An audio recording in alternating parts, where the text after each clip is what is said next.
Hello and welcome to the YYC Soccer Podcast. My name is Jason Komet and my co-host is Scott Strasser. Hi, Scott. Hey, Jason. How's it going this evening? It's great. Feel like not a lot has changed since last time we chatted. No, it wasn't that long ago at all, and excited to do another episode for the YYC Soccer Podcast. So if you are a new listener, what is the YYC Soccer Podcast all about, Scott? So we focus on soccer in Calgary, and we talk about the amateur, collegiate, and professional teams. We talk about the players from the city's soccer community and the teams from the grassroots and amateur leagues up to the university and professional level. This episode, we're going to discuss a few things. We're going to have an interview with Jake Davis. He is the new goalkeeping coach of the Cavs. We're going to spend a couple minutes talking about the AMSL finals, which are happening this weekend in Calgary. We're also going to talk a little bit about Canadian under-17 women's qualifying. This is going to be all happening really coming up here at the end of August. We're also going to have a little fun speculating, I think. We're going to talk a little bit about Cavs players that potentially could be moving on to bigger and better leagues at some point in the near future. And I think that'll cover us off pretty well for this week. What do you think, Scott? Yeah, I think that there's a lot of variety in there and some stuff that I think other soccer publications haven't really delved into. So I'm excited to chat about it. So let's start with our interview with Jake Davis. As I mentioned, he is the new goalkeeping coach for the Cavs. He joined the club, started in the beginning of July, and he's taking over from Jordan Santiago, who has been the goalkeeping coach since the Cavs started. What do you think, Scott? It's kind of an interesting story here with Jake. It really is. We got the press release about Jake Davis being hired, back in early July, I want to say, or maybe a bit before that. And the thing that stuck out was the fact that, for the first time, I think, Calgary had hired outside of Tommy Wheeldon Jr.'s kind of inner circle. Up until now, everybody who's worked at Calgary has been a former player of Tommy's or someone he knew from a previous coaching position. Martin Nash may have bucked that trend a little bit, but even he had been involved with Foothills' PDL team in 2018.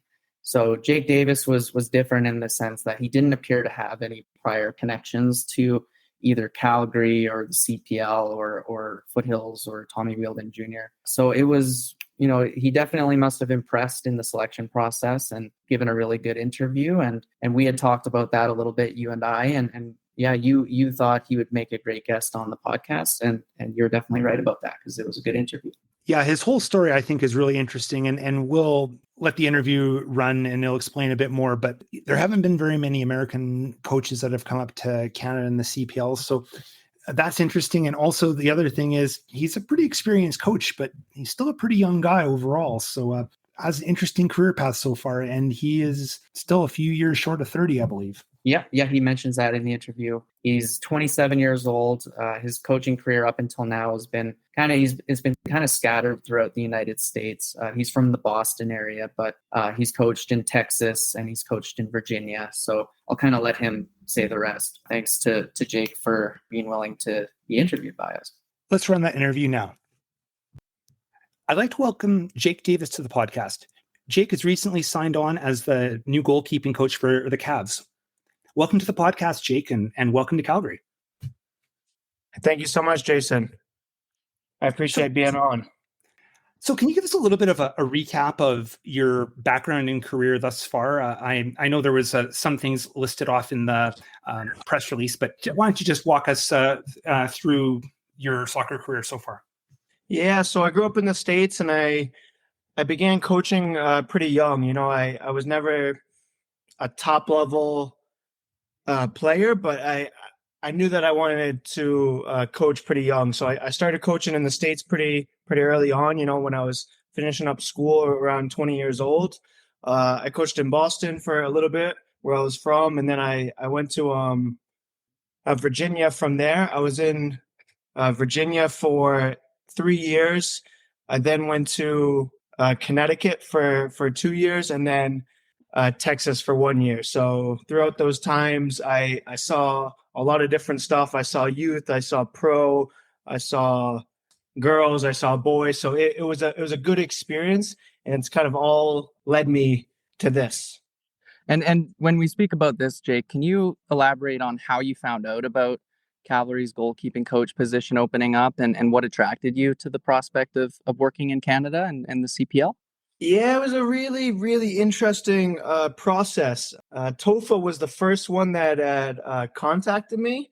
We connected on Twitter or something like that, and I saw that they had like an opening, and they were looking for a coach. But I also saw that they had somebody at the time, so I wasn't too keen on it at first. And then I got to research in the club, and then a friend of a friend sent it to me, and he was like, Jake, this is a big club. It's a really good opportunity. So then I reached out to them, and we started chatting, and it was a long process. It was a really long process. So I got to know them really well. I think they got to know me really, really well. They reached out to a lot of people. So just the process took a long time, but I think that showed me that they really wanted to bring in the right person. And it's important that I was going to do a big move, and they really cared about me and what I wanted and what I could bring not only to the team, but to the club.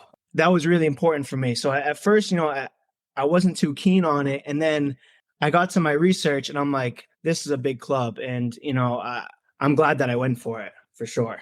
So, yeah, that kind of goes a little bit into our next question, because typically speaking, when we look back at previous hires that Tommy has made over the years, and typically speaking, it's been people that he's already had an existing connection to, but it sounds like there was no pre-existing connection there. More of this was through Tofa. Is that correct? No pre-existing, nothing at all. And I think that's what attracted me as well, because, for me as a coach, I'm expanding my network. I'm going to a new environment. The last couple of stops that I've had have been really good for me, but I'm the type of person who I like to be challenged. And for me, this was a challenge. I knew nothing about the culture. I knew nothing about the club. I knew nothing about the league. So for me, that was a good challenge, because I couldn't just coast my way through things. I had to really go in and work for it. So right now, everything is new, and I'm actually enjoying that, because everything is a challenge. Because again, I just don't have that background. I don't know the players so well. I don't know the league so well. So for me, yeah, there was no connection at all, and that's actually what attracted me to it. All right. Yeah, that's great, Jake. And you mentioned before we started recording that you moved to Calgary in early July. So you've been here for about a month. What have you thought about the city thus far? And what have you thought about the CPL thus far? Well, first of all, the weather is immaculate right now. This is perfect. Every day, perfect weather, enjoying myself. The city is beautiful, to be honest. I really like the city. And then also, we're just so close to like Banff and that. So honestly, just an amazing place, in the country. In terms of the league, the level is very high. The level is a lot higher than I think people on the outside think. There's some very, very good teams. There's some very, very good staffs here, and the players are adapting to that. So I think in the league now at year 5, it's a very stable league with good fans, with good clubs as well. We talk about the current keepers that are on the Cavs roster. What are your impressions now that you spent about a month with them? I think we have the best goalkeepers in the league for sure, and I want to make sure that's clear in the end of the year. I think Marco is a tremendous pro. His story is phenomenal. He's someone that I got to meet on Zoom pretty early on, and we bonded well. And I think he's very similar to me in the sense of that he wants to get better. He wants to be challenged. He wants to get better. So he's a very, very good goalkeeper for this league. He still wants to get better. And for me, he's 26 at the moment. He's still got a long ways to go. And that's my job to kind of help him in that process. I'm not going to change who he is. I just want to tweak a few little things to kind of help him on his way.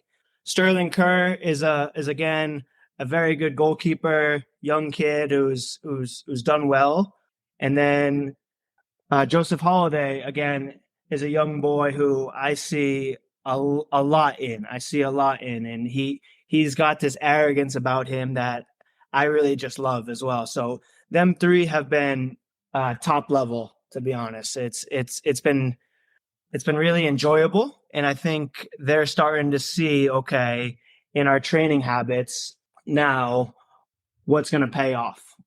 So yeah, Jake, you coming in as a 27-year-old, what has the dynamic been like working with a goalkeeper who's pretty much very similar age to yourself? And yeah, basically that's the question. What has the dynamic been between yourself and Marco thus far?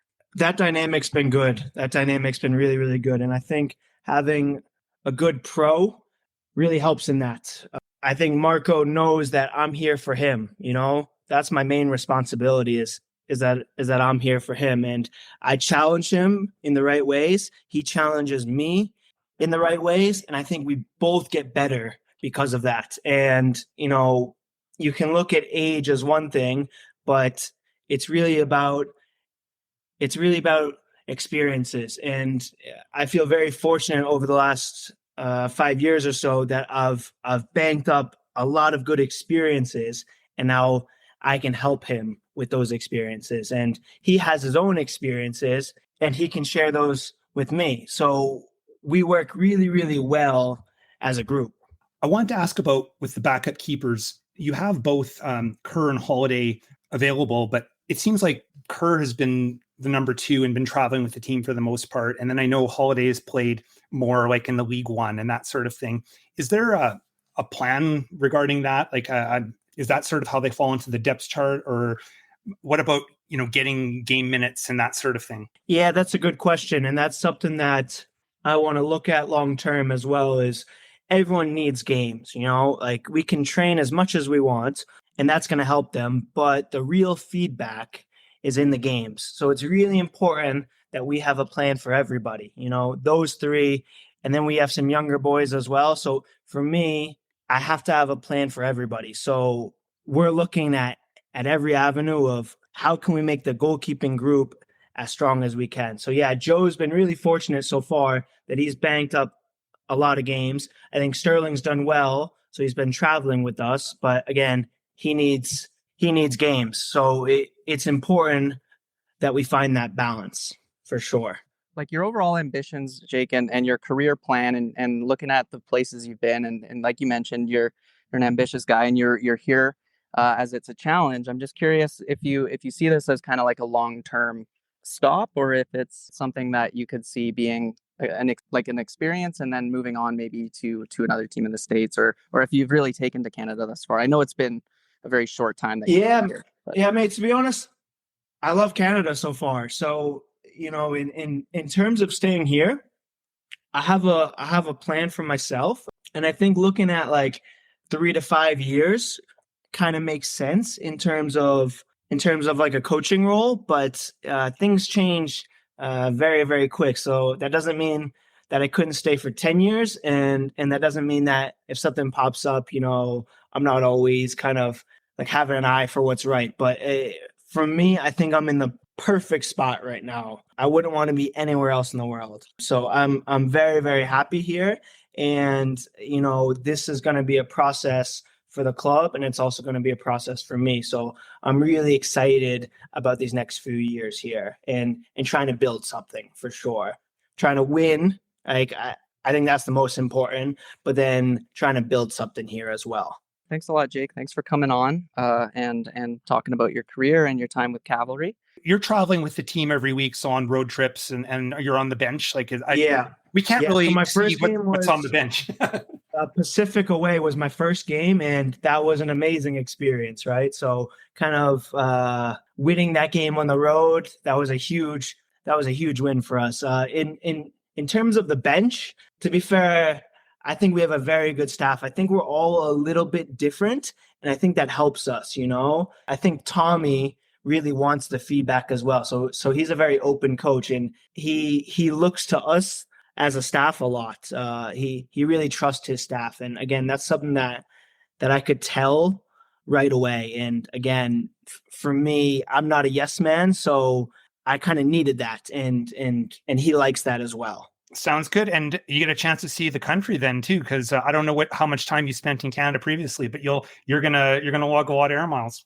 The travel's been great. I mean, it's been a lot of miles, but seeing a lot of the country has been cool as well. Yeah, that's a good first introduction to go to Vancouver Island and Victoria, one of the most beautiful cities we have here. So It was beautiful. The travel's been great, to be honest. It's been fun on the road as well.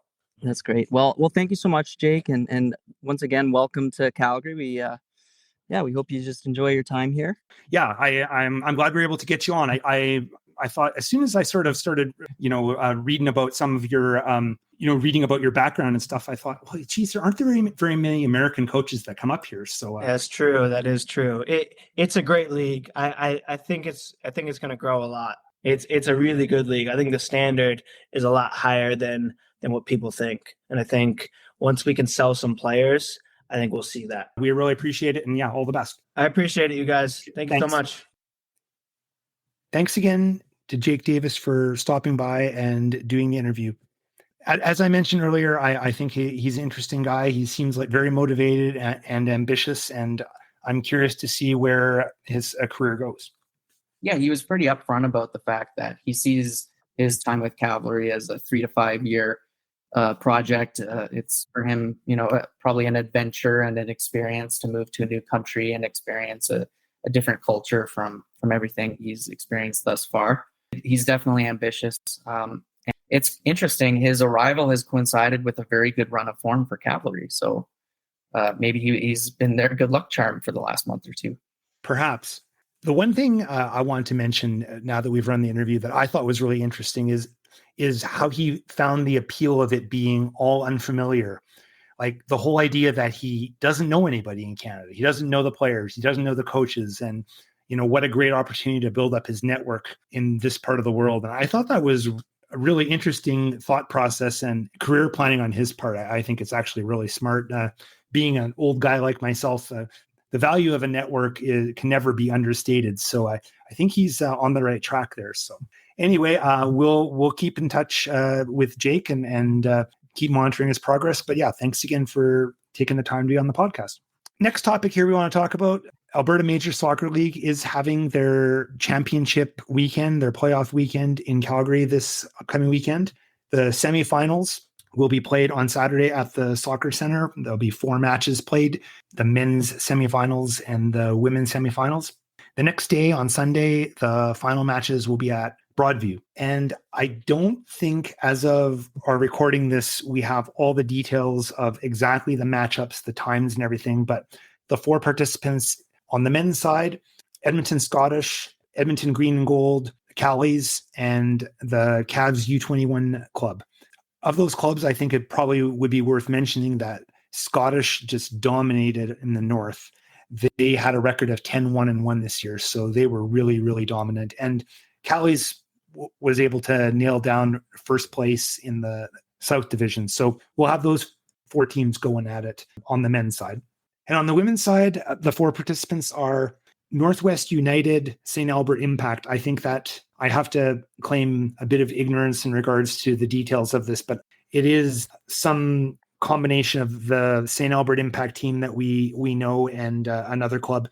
Anyway, they're totally dominant. They had 12 wins, 1 tie, and no losses this year. So they're the first participant. Edmonton Drillers are also in it. And then on the Calgary side from the South Division, we have Blizzard and Foothills will be in it as well. So whereas in League One Alberta, we saw Calgary as the top teams in both the men's and the women's divisions. And in the AMSL, it appears that the Edmonton teams, Edmonton and area teams have kind of been top of the table thus far. I didn't do any real deep research into the Northwest United St. Albert Impact club, but I think there is some cross connections with that club and with the League One St. Albert club. Yeah. But I don't know exactly how closely tied together they are, but I think there is some connection. The one thing I wanted to mention about Scottish up in Edmonton and the men's side, they've traditionally been a powerhouse. And I did take a quick glimpse at their lineup, and they've got Paul Hamilton, who I believe is a Calgarian, and he would be, definitely into his 30s now, but he played for FC Edmonton for a long time. Tony Imebe, I believe it is, he was a player that played for FC Edmonton and decided to basically retire in Edmonton. I hear he's a lawyer now or something. But anyway, he's playing for Scottish, and Scottish has a whole bunch of names which are vaguely familiar from playing with either FC Edmonton or other places. I believe the Lamb brothers, who have played overseas at various times, they're on that team. So they've got a lot of veteran guys who have a lot of experience. So I guess it's probably not a total shocker that they were quite dominant. Yeah, so it should be interesting to see how those games go. So the finals for both are in Calgary at Broadview. Yeah, the semifinals will be at the Soccer Center on Saturday. They're going to run all day. I don't know exactly what time they start, but 4 games that will be played Saturday. And then on Sunday in the afternoon, they're going to have the men's and the women's final, and that'll wrap up the season. Excellent. So the winners of those games go on to nationals after, if I'm saying this all correctly. Yeah, that is correct. Next topic I wanted to touch on was we should be seeing a roster for the upcoming women's U17 CONCACAF qualifiers. That roster should be coming out probably any day now at this point. Canada will be playing in Group F. Those matches will be in the Dominican Republic, and their group will have Bermuda, Guyana, and Dominica.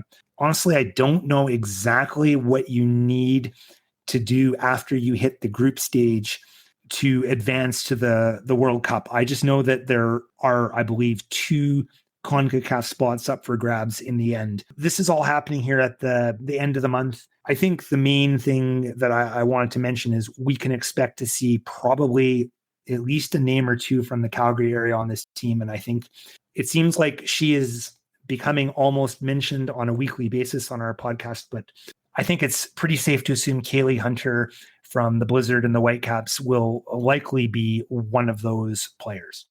Yeah, I think this is the 4th episode in a row that the name Kaylee Hunter has appeared on our podcast. First brought up by Diogo Raposo back when we interviewed him. So Kaylee is a Calgary soccer product, but recently left her Calgary team for League One Alberta to move over to Vancouver Whitecaps in League One BC. So even though she's, I believe, a 2008 born player, which would make her like 15, she was scoring a buttload of goals in League One Alberta this summer and appeared to be just pick up where she left off when she went over to the Whitecaps. So I think you're absolutely right. It was the first name that I thought of when you mentioned wanting to talk about the women's U17 CONCACAF qualifiers. So yeah, I would assume her name is in that list. And I wouldn't be shocked if there was 1 or 2 other names. I know when I looked back on the U15 women's tournament from a year or 2 ago, those would be the players that would be eligible for the U17. And there were a few Calgarians on that team as well. I think it's possible that a couple of those could end up on as well. So I guess we'll see what happens. But yeah, I think this is definitely going to be a team where there will be some Calgary representation. Right now, the U15 boys are playing, and I don't think there's any Calgary connections on that team right now, but I think we'll definitely see some on this U17 women's team. Yeah, did the boys team just beat Guatemala? I feel like I saw that result on Twitter. They're playing really well, but and I'm not exactly sure the whole pathway there for qualifying, but I did a few days back take a bit of a look at the roster, and I think there was 1 player from the Edmonton area, and I think that was pretty much it. No one from this part of the world. So last topic for this week, I think this is just nothing but speculation, but Scott and I off air have talked about this a little bit, and we thought we would just sort of throw it out there for public consumption just to sort of stir the pot a little bit and see what everyone thinks. But we were sort of just musing about, Tommy has mentioned before that there are players that have attracted interest in other leagues. And even when we talked to Jake Davis, he made a comment about the Cavs selling players in the future. Why don't we talk a little bit about who could possibly be on the move? Who could be looking to move up in the future? I don't think we're going to see anything, hopefully, until after the season is over, because I'd like to see this team run it through to the end. But there probably are a few guys that I think could be moving on. And let's chat about that. What do you think, Scott? Yeah, so just to reiterate, this is complete speculation from Jason and me. No transfer marked work in the works here. We're just this is something we've chatted about, and some Cavalry players this year have definitely excelled to the point that we're pretty sure that they're attracting attention from other leagues or other clubs. So we just figured we'd come up with a list of potential candidates who could be moving on, maybe later in 2023 or maybe for 2024. I think at the top of the list, there's a couple really obvious people to put on, and that would be Ali Musi and Meyer Bevan. Musi is on track for an MVP season, and Bevan's on track for a Golden Boot season. So I think, whenever you're excelling to that level, I think there's always that possibility. I think, though, one of the players that I think really is intriguing to me on this is Dan Klomp. I think he's really matured a lot, and I think his game has really gotten strong this past year, especially. Like, I think he's really become he's been a good player in this league for a while, but I really think he's really full out kind of matured. I don't know, that's the appropriate way of describing it, but I really think that he's somebody who is really at a good point right now in his career, and he's got an EU passport. I could definitely imagine a situation where opportunities could become available for him.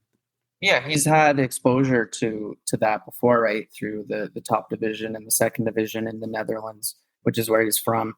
And you're right, he's definitely a solid CPL defender and young enough that it's totally feasible for him to move on, similar to Dominic Zator, getting his move at the age of 27 to Europe. Dan Klomp has really become a defensive leader for Cavalry with the departure or with the retirement of Mason Trafford in particular, and the departure of Karifa Yao. So, I think that's a pretty good shout. It hasn't been brought up. I don't think he's been one of the players that reporters and press conferences are asking about, but he's quietly gone about and become a very capable defender for Cavalry. And you're right, mature is probably a good way of wording it.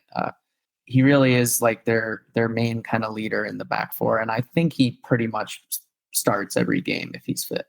I think he's only like 24 years old. He still has, upside. He's still young for a defender to be 24. That's still pretty young. Yeah. And he's getting a lot of minutes, and I'm sure teams love that.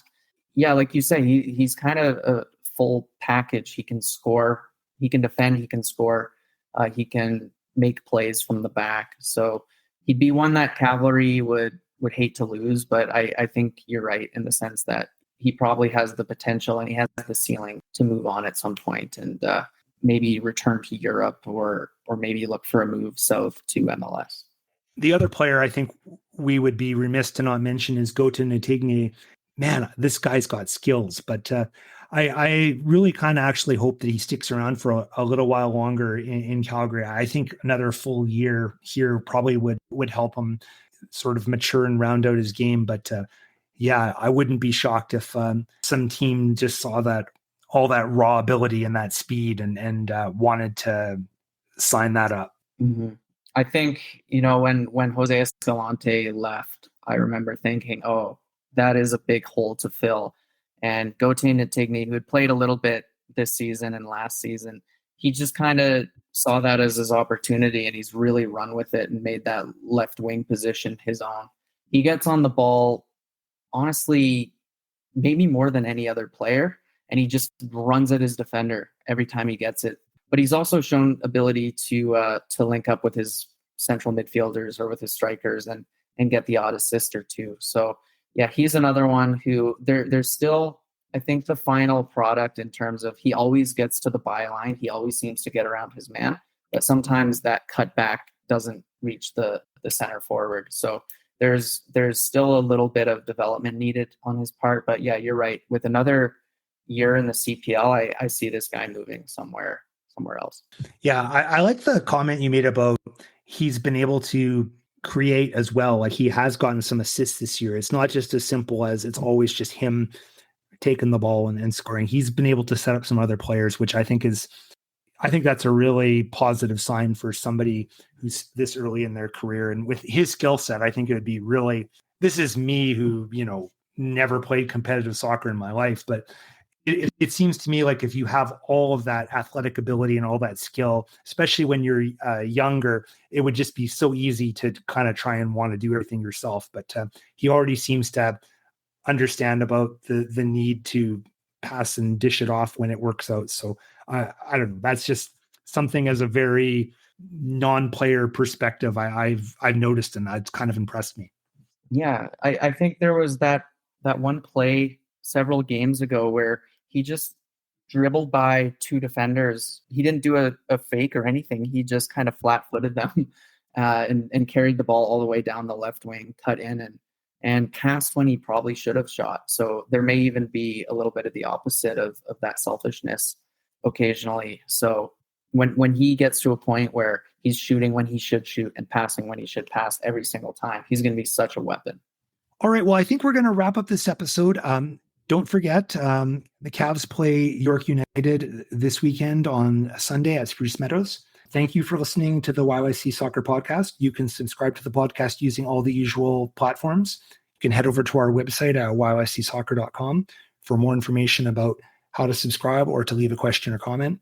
And you can follow us on Twitter at YYC Soccer 403. Thanks for listening.